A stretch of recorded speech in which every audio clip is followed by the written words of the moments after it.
Hello, আসসালামু আলাইকুম। সবাই কেমন আছেন? আশা করি ভালো আছেন। আপনাদের মাঝে আজকে নিয়ে আসলাম ছোট্ট একটা ব্লগ ভিডিও। তো সবাই ভিডিওতে দেখবেন ইনশাআল্লাহ। সুন্দর সুন্দর দৃশ্যগুলো দেখবেন। ক্যামেরাম্যান ছিল না, তাই আমি নিজের ভিডিওটা দিতে পারি নাই। তাই আমি নিজে ভিডিও করলাম দৃশ্যগুলো। আসসালামু আলাইকুম। সবাই কেমন আছেন? আশা করি ভালো আছেন। এই যে এটা হলো আমাদের বেগুন ক্ষেত। ছোট ছোট বেগুন যেগুলো বলে, এটা হলো দেশি বেগুন। তো খাইতে কিন্তু খুব টেস্ট।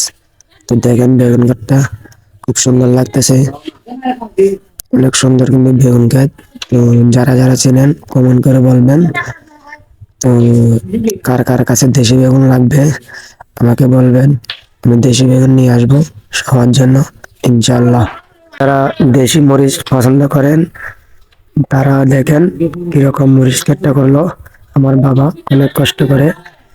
তো মরিচ ক্ষেতটা কিন্তু দেখতে অনেক সুন্দর লাগছে।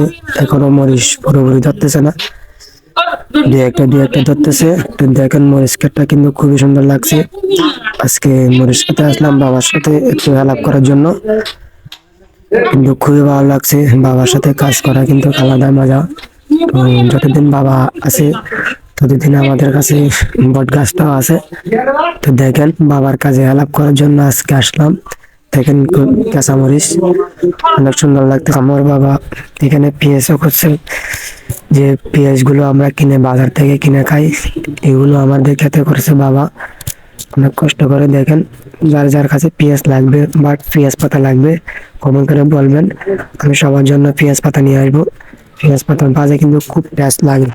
সাথে আছে আরো লাল শাক।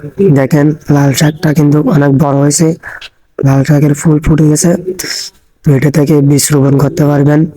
দেখেন অনেক সুন্দর দৃশ্যটা কিন্তু। দেখেন মরিচ খেতে কিন্তু আমার বাবা অনেক কিছু করেছে, লাল শাক, পেঁয়াজ পাতা, পেঁয়াজ, ধনে পাতা, মরিচ গাছ, বেগুন, অনেক কিছু করেছে ক্ষেতের মধ্যে। খুব সুন্দর লাগতেছে কিন্তু। সাথে আছে আর ধনে পাতা। দেখেন ধনে পাতা গুলো কিন্তু দেখতে খুব সুন্দর লাগছে। দেশি ধনে পাতা কিন্তু খুব ভালো লাগে। যার যার পছন্দ কমেন্ট করে বলবেন, আমি সবার জন্য ধনে পাতা নিয়ে আসবো।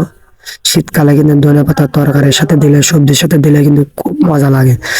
যারা যারা ধনে পাতা পছন্দ করেন আমাকে বলবেন, সবার জন্য নিয়ে আসবেন ইনশাল্লাহ। দেখেন সাথে আছে আরো দেশি আলু। এটা হলো দেশি আলু গাছ। তো সবাই চিনেন কিনা জানি না, কে কে চিনেন কমেন্ট করে বলবেন। এটা হলো আমাদের ক্ষেতের দেশি আলু। দেশি আলু কিন্তু খুব ভালো লাগে খাইতে। তো যার যার পছন্দ কমেন্ট করে বলবেন, সবার জন্য চেষ্টা করবেন নেওয়ার জন্য। এটা হলো আমাদের দেশি আলু, খেতে কিন্তু খুব ভালো লাগে। বাজার থেকে না কিনে এগুলো খেতে কিন্তু খুব ভালো লাগে।